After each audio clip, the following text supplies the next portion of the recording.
পাওয়ার কেবল এখানেই হয়। এটাতে স্যার যে এই মেশিনটাতে হয় মানে এটা থেকে নামার পরে এই মেশিনে যায়, এই মেশিন থেকে ফাইনাল আউটপুট এটা আসে। এটা যেমন স্যার এসি কেবল 240 RM সিঙ্গেল কোর, ঠিক আছে। আচ্ছা, তো মনে করেন যে এই প্রোডাক্ট এখান থেকে বানানো স্যার।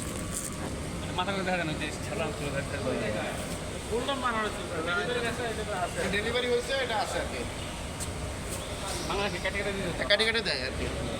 ও পালকে বলো এফআর বুঝছেন এর মধ্যে এফআর ও পায়ের পালকে বলো এফআর দিচ্ছে এটা কারণ নেই বাংলাদেশ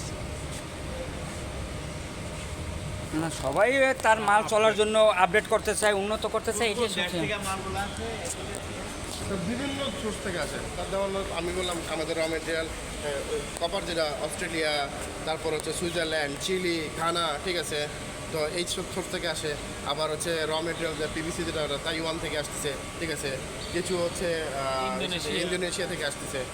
এরকম স্যার বিভিন্ন সোর্স আছে, ভিয়েতনাম আছে। জার্মানি থেকে কিছু আসে মানে র মেটেরিয়াল স্যার প্রথম কথা কি, র মেটেরিয়াল যদি ভালো হয় তা আপনার ক্যাবেলসের কোয়ালিটি এমনি ভালো হবে স্যার। কারণ আমার কেবলের যে প্রিন্টের কালিটা এটা আর হচ্ছে সার্টিফিকেট কেবল আর হচ্ছে মানে স্যার আমি সার্টিফিকেট প্রথমে যেটা বলছিলাম আর কি, আমরা নিয়ে আসতেছি জার্মানি থেকে মানে আমি স্যার প্রথমে যেটা বললাম যে আমার তো ইউরোপে বিজনেস করতে হয়, যেটা আপনারই করেন দেখেন, ঠিক আছে। মানে নর্মালি কি হয়, এটা কালি, এই কালিটাও কিন্তু মানে হ্যাজার্ড ফ্রি। আচ্ছা, কারণ এটা তো আমি ইউরোপে এক্সপোর্ট করি, কারণ আমার ইলেকট্রনিক্স আইটেমের সাথে যায়। সেক্ষেত্রে যদি আমার সেগুলো তো চেক করে, আমার কালিটা যদি হ্যাজার্ড হয় তখন কিন্তু সেটা আমার পুরো প্রোডাক্টই কিন্তু রিজেক্ট হয়ে যাবে।